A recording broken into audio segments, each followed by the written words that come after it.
The Greek debt crisis is about 320 million euros. The simplest explanation for it is that the country was spending more money than what it was producing. For example, the public spending increased 50% and the deficit exceeding 3% of GDP. The biggest owe that Greece has is with Germany, followed by France and Italy.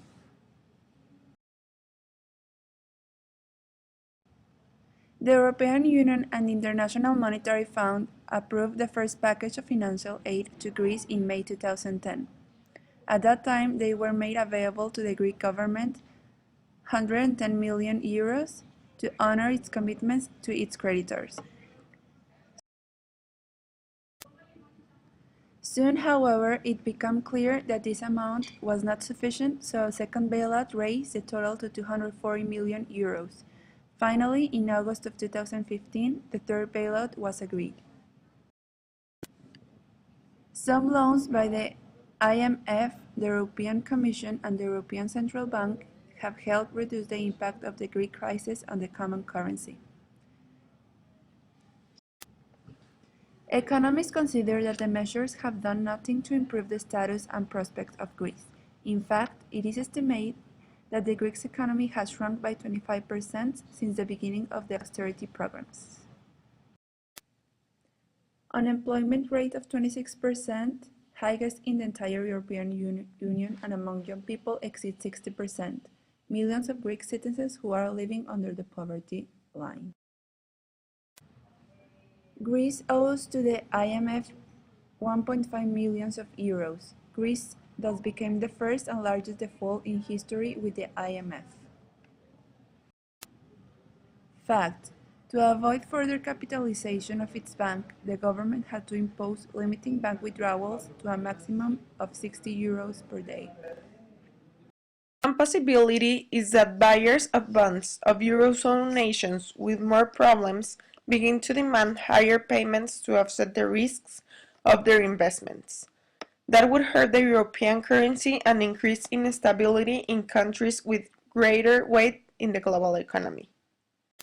In addition, there is the risk of political contagion. Indeed, if the output of the euro is shown as a viable option, even beneficial for Greece, other nations they might be tempted to follow the suit. That could endanger the European Union itself, which has become the common currency in the center of the integration project. 3 bailouts in 5 years, and many people ask themselves the reason of why they are still in debt. The bailouts that Greece have received have gone out of the country to pay their international debt instead of injecting them into their country in order to develop economic growth. Obviously, the most affected is the European Union. All the countries that use the euro have been affected. This is because of the instability of the financial markets and its devaluation against the US dollar. Greece owes the EU countries a lot of money. Besides that, the Greek crisis has caused a lot of conflicts between the EU members, especially with Germany and Great Britain. All the discussions they have to go through to come to an argument on what's next with Greece. In the rest of the world, the stock markets have varied up and down because of the speculations of Greece's situation. Drop the euro. It is simpler for Greece to have its own currency because the government can use its inflation to reduce the debt that are related to tax revenue. Having lots of currencies may lead to an increase on prices and wages. Raise taxes. Improving tax collection and raising them could bring big revenue, and this could lead to a better balance to the budget. Cut spending. Cuts can end fiscal crisis, but not the economic one. Liquidate.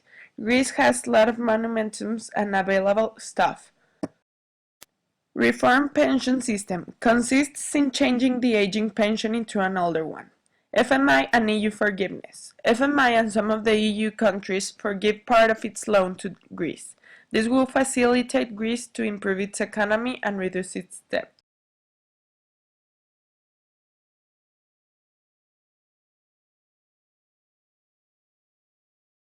Created using Powtoon.